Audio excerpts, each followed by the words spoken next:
Hello everyone, যে যেখান থেকে দেখছেন আশা করি সকলেই ভালো আছেন এবং আপনাদের সাপোর্টে, আপনাদের দোয়ায়, আপনাদের অনুপ্রেরণায় আমিও ভালো আছি। সকলকে জানাই ঈদ উল আজহার শুভেচ্ছা এবং অভিনন্দন। মানুষ, আপনারা জানেন, মানুষের একটা সময় বিভিন্ন জিনিস, মানুষের অভিজ্ঞতা, দক্ষতা অর্জন হয়। মানুষ কিন্তু ছোটকাল থেকে ধীরে ধীরে পর্যায়ক্রমে ডে বাই ডে কিন্তু মানুষ উপরের দিকে যায় এবং ডে বাই ডে কিন্তু মানুষ উপরের দিকে যাওয়ার পর একটি সময় কালের বিবর্তনে মানুষ কিন্তু হারিয়ে যায়। এটাই কিন্তু ইতিহাসের নিয়ম এবং এটাই কিন্তু জীবনের প্রত্যেকটা মানুষের অধ্যায়ের কিন্তু একটা সঠিক নিয়ম বা সঠিক হলো রুলস। মহান আল্লাহ তাআলা প্রত্যেকটি মানুষের জন্য এবং প্রত্যেকটি জাতির জন্য, প্রত্যেকটি প্রাণীর জন্য এই জিনিসটি নির্ধারণ করেছেন।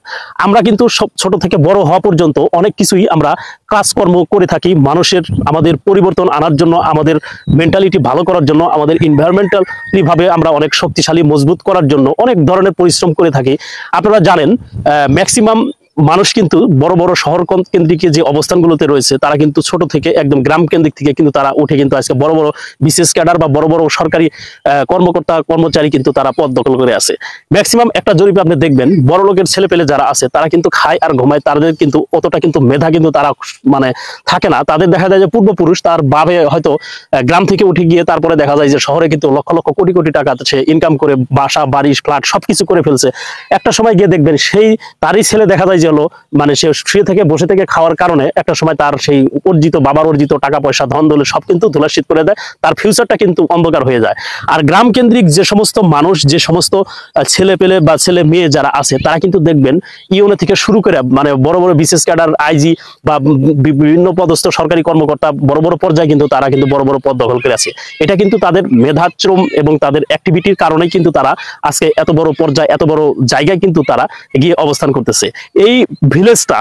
এই ভিলেজ থেকেই কিন্তু তারা কোনো না কোনো গ্রামের কৃষকের ছেলে, কোনো না কোনো গ্রামের কৃষকের মেয়ে, যার কারণেই কিন্তু তারা দেখা যাচ্ছে অনেক কষ্টর পরিশ্রমের ফলে কিন্তু তারা আজকে এত বড় পর্যায়ে কিন্তু প্রতিষ্ঠিত হয়েছে বা পদ দখল করে বর্তমানে তাদের কর্ম কাজ নিয়ে তারা অনেক বিজি ব্যস্ত সময় পার করতেছে।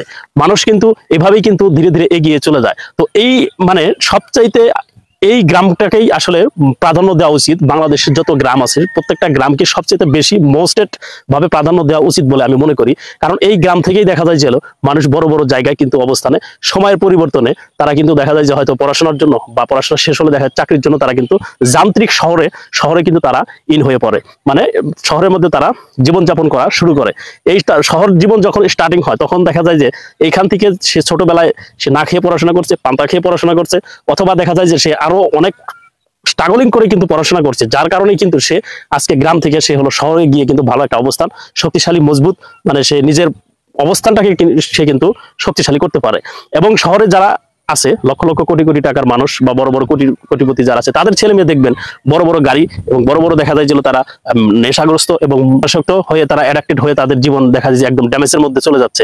তাদের কিন্তু আসলে দেখা যায় যে ওরকম ধরনের বিশৃঙ্খলা ডিসিপ্লিনের মধ্যে তাদের জীবনযাপন কিন্তু নেই, out of control of guardian, আর কন্ট্রোলের বাইরে চলে যায়। তখন কিন্তু দেখা যায় যে তাদের কিছু আর করা থাকে না।